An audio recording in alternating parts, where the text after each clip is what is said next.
What does a good sales funnel look like? In today's video, we're going to be talking about the differences between an optimized, high converting sales funnel and one that needs maybe, let's say, a little more refining. Let's get right into it.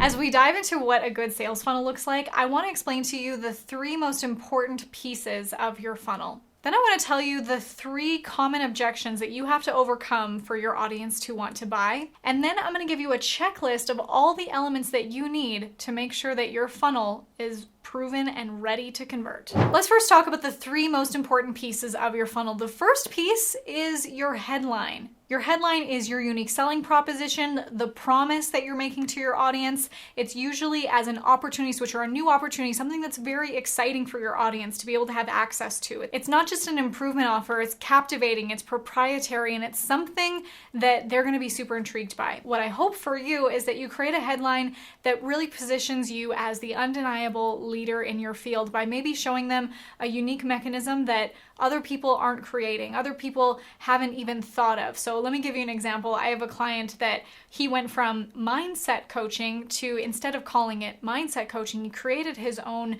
strategy, a system that he teaches. It's called the Mental Endgame Activation System. And sure, it speaks to mindset, but he teaches this strategy, which you can only get from him. So how can you maybe make a headline that specifies or is very specific to what you teach, your systems? The second most important piece of your sales funnel is a video. And this can be a video sales letter. It can be social proof videos. It can be something that introduces you to your audience. Now, of course, we know that videos are a great way to be able to communicate with people. It shows the personality. You can also have some really engaging, fun editing that keeps people entertained and retained throughout the video. But the other thing to know is that videos increase conversion. And again, it might just be because of showing the personality. It can also show testimonials that display why your product or service, whatever it is that you're promoting, is important, how it's worked for other people. So anywhere that you can start to add some videos, and I would recommend maybe having a video at the top of your sales funnel that introduces you, your product, and then maybe halfway through the funnel, you can have a few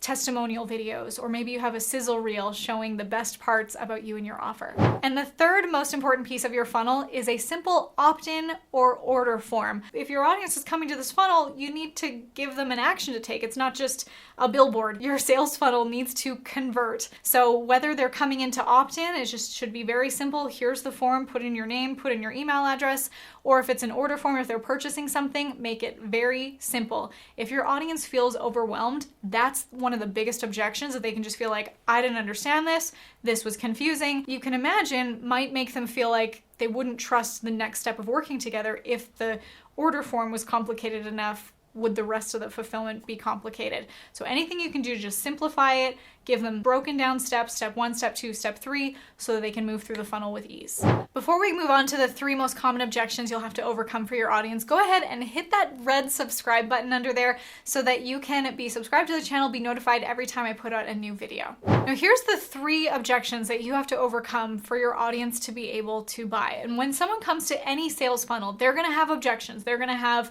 preconceived ideas or just false beliefs that it's our job to overcome. There's three different categories that these fall into. The first category is vehicle. Second category is internal. Third category is external. Let's start with vehicle. The vehicle false belief or objection is something about the thing itself that you're selling, about the category, your topic of expertise, or whatever that product or service is. They think it's not going to work for me. And so the way that you can overcome that is by showing maybe social proof or results that you've gotten for other people. If it's a high ticket enough product or service, you can get on a call with them and maybe give them some strategy to show, here's why this will work. Here's how it's worked for other people too. So that vehicle false belief is about the thing itself, and you show them that yes, this is a strategy that can work for you no matter where they might be in their life. The internal false belief is something about themselves. So something that maybe it's an insecurity. They think, well, I can't do this because maybe they feel like they're not confident enough, or they don't have enough strength, wisdom, whatever it is that your product might be selling. They think this isn't for me because of something in themselves. So that's where you can overcome this by maybe showing them other people just like them who had also had success with whatever this thing is that you're selling. The third false belief or objection to overcome is external. This is something outside of themselves. And often this is, they think maybe I don't have enough support to be able to do this. I don't have enough time. I don't have enough money. And the way that I would recommend overcoming this is, again, you can always use social proof for people who have been in shoes just like theirs, that they've been able to overcome it, or by showing here's the value of overcoming this. If it's a money thing, you can maybe speak to that you're investing your money somewhere, and what this is going to do is help you to make more money or become healthier or improve in your relationships. And what is the value of that? Can you put a price tag on that? You know, for some people that might sell weight loss, they might say, sure, it might be expensive to invest in a weight loss coach or a weight loss program, but whether you invest your money here or you invest your money in maybe medications or things that they also have to spend money on as a result of where they're at in their health, you can show how by investing in this, you're going to be able to save, whether it's time or money or resources, because of the solution that you're going to provide as a result. I'd love to know, what's an objection that you think your audience might be facing? What's maybe something that you've heard a lot? Can you recognize how it's a vehicle, internal or external false belief? Share it with me in the comments below. I'd love to know. Next, I'm going to share with you a checklist of elements that you need to have in your funnel. You ready for it? You can feel free to write these down. The first one is benefits. Does your funnel clearly outline the benefits that your audience is going to have by participating, by signing up, by taking action, by being involved in whatever this thing is that you have to offer? How is this going to change their life? How is it going to improve their health or their wealth or relationships? Really clearly outline what are the benefits. How is it solving their pain points? The next thing on your checklist is expectations. What can they expect from you? How are you delivering this product or service so that they don't purchase it and go, well, now what? Is it a video series? Is it a service? Are you coming to their house? Are you getting on a call with them? Do they have access to a members area online? Is it an appointment they need to make? How is this being delivered so that there is clear expectations on both sides of how you're delivering it, how they're getting it? The most confusing thing that can also break trust is when those expectations aren't clearly laid out. This can also be a selling factor, is if you can clearly outline this, we call this a stack of what is included and how they get access to this. The next element that you need on your funnel, that this is one of the most important things that's going to lead to conversions, is showing results and social proof for your other customers or other clients that have gone through your system or purchased your product or service. And so when you can show testimonials or people maybe with you or holding your product and enjoying it, how it's changed their lives, whether it's through video or text or images, that's going to paint the picture in their mind of, oh, if it made results for this person, I could be next. I could be just like that. I could get this same result if I also take action and sign up for this. Next funnel element is giving them a reason to take action. There's three pieces of this: bonuses, urgency, and scarcity. Now, we've talked about how you're going to need to overcome objections for your audience, and by adding in bonuses that can overcome those objections, giving them urgency, some sort of attention that they need to act fast or else they're going to miss the bus, or scarcity, that there's only a certain amount left, and if you don't take action, there's not going to be room for you in the program, or there might not be enough of this product left. Let's talk about the first one, bonus. If your audience has an objection that you're hearing so often, you can add in a bonus where you say, hey, and if you sign up, I'm also going to give you this.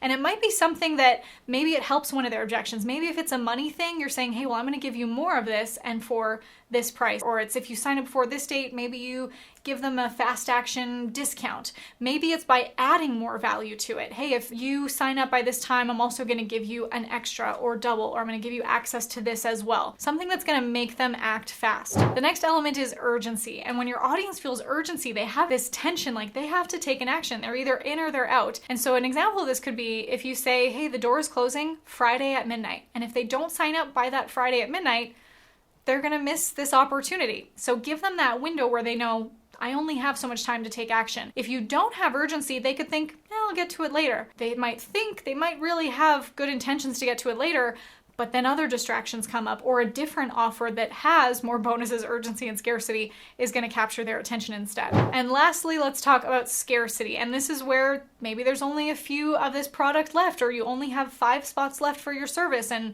once they're gone, they're gone. And so this shows them that, hey, I have to take action, or again, I'm going to miss this opportunity. You've probably experienced this yourself, whether maybe you're at the grocery store and there's only like one of this specific product that you wanted, and there's only one left on the shelf. You're going to grab for that really fast. Or if your favorite band is coming to town, and we know that tickets go fast off at Ticketmaster. We are going to get there on time. We're going to be waiting. We're going to throw our credit card at the computer screen and get those tickets as fast as we can before they sell out. So ethical urgency and scarcity is so important so that your audience doesn't think, oh, they're just lying to me, or they actually say that it's closing on Friday at midnight, but it's always open, or they only say that there's 5 spots left, but they'll always take from me. Actually implement whatever you say that you're going to do. And if they miss that opportunity, then maybe you open it a month from now and you have opportunities for them to join again. But that way they know they have to act fast next time. Now that you know what a good sales funnel looks like, let me actually give you one of my proven funnel templates that will make the whole thing easier for you. If you click the link below, I'm gonna give you access to my free Jaxxed share funnel templates. And more than that, I'm also gonna give you a video training to actually show you how to use it so you can be set up for success, use these funnels that are proven to convert time and time again. Click the link below, you'll get the free share funnel templates and my video training for how to set yourself up for success using them.